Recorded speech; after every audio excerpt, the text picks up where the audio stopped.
Queridos irmãos e irmãs, a liturgia da palavra é de uma riqueza muito grande.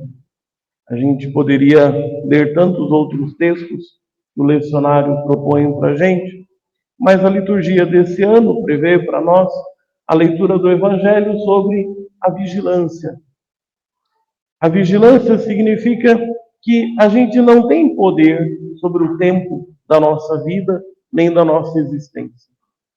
A teologia, ela fala de dois tempos que a gente conhece.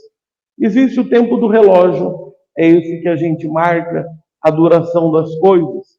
E você diz, por exemplo, está demorando muito, ou foi rápido demais.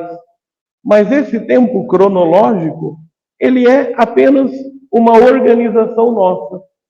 E assim a gente pode falar, por exemplo, de uma vida que foi longa, de uma vida que foi breve, mas isso é um jeito da gente entender as coisas. Mas a teologia, ela fala de um outro tempo. Aquele tempo que é divino, aquele tempo que é de Deus. E não é marcado pela duração, mas pela oportunidade de nós nos colocarmos na presença dele, experimentar dele aquilo que ele nos oferece. Por isso, caminhando nesse tempo que passa, a gente descobre em Deus um tempo que não passa. E por isso a nossa esperança, ela é fundada justamente nessa fé em Deus, como essa grande árvore da vida, e nela nós somos enxertados a partir do batismo. O evangelho de hoje chama a nossa atenção para que, vivendo nesse tempo que passa, o nosso olhar esteja atento a esse chamado que o Senhor nos faz. O Evangelho começa justamente dizendo dessa missão. A nossa vida é uma grande responsabilidade. Há alguma coisa aqui, nessa terra, que eu devo fazer como unicamente minha. Muitos outros farão coisas semelhantes. Por exemplo, tantos serão pais, mães, tantos serão padres, freiras, missionários. Mas, mesmo tantas pessoas repetindo os mesmos compromissos, cada um de nós é chamado a uma única missão.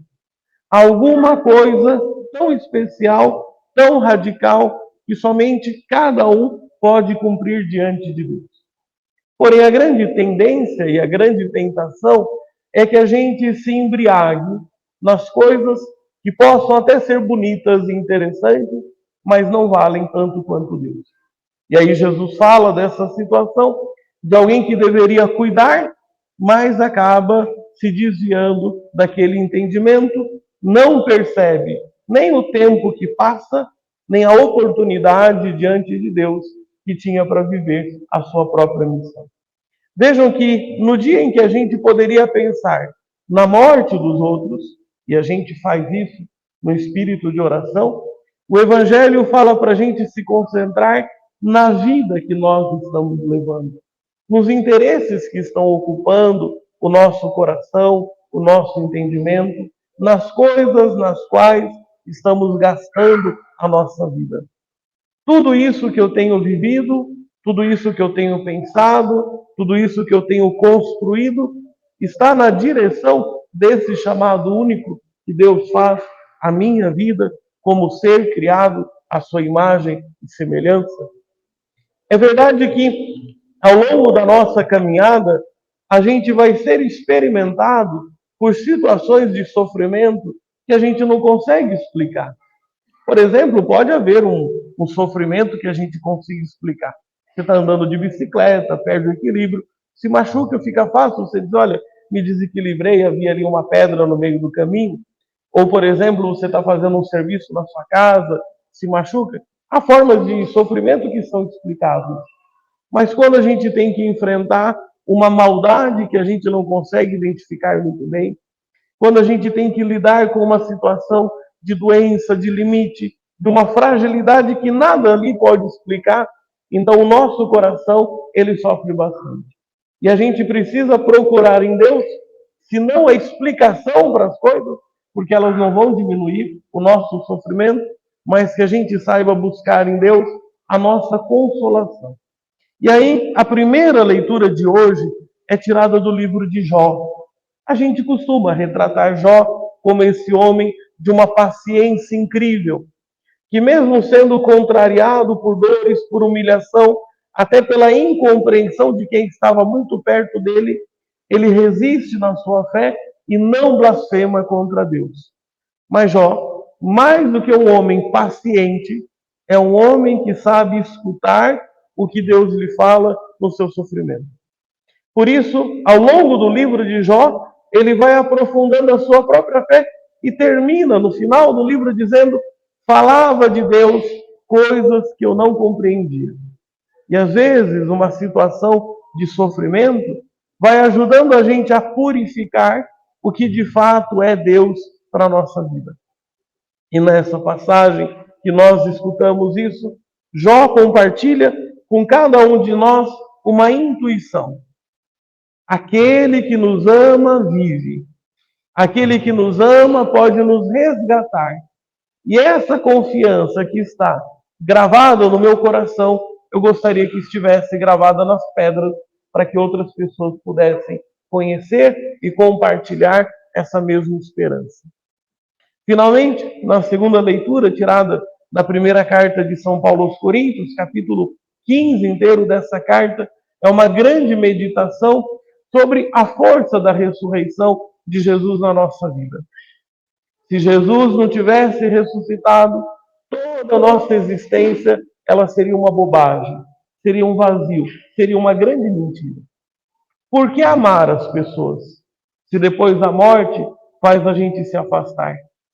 Por que amar as pessoas? Por que ajudar a nossa vida a ser um pouquinho melhor, para a gente conviver bem com as pessoas, se a morte depois zerasse tudo isso que se passa na nossa história? E aí então São Paulo, com a sua sabedoria iluminada por Deus, ele vai dizer: a morte é um processo semelhante a uma semente que cai na terra. A gente olha algumas coisas que a gente enxerga, mas nela está contido uma realidade que a gente não enxerga e não consegue calcular. É a vida eterna, é o nosso crescimento diante da glória de Deus, é a nossa participação definitiva numa vida que nem a dor, nem o sofrimento, nem a violência podem tirar de nós. Por isso hoje, queridos irmãos e irmãs, nós olhamos para trás, nós lembramos dos nossos pais, nossos irmãos, pessoas queridas que passaram pela nossa vida e hoje já não caminham com a gente. Se a saída deles, a partida deles, foi na serenidade ou no meio de um sofrimento que não se conseguia compreender, que a gente saiba entregar tudo isso nas mãos de Deus.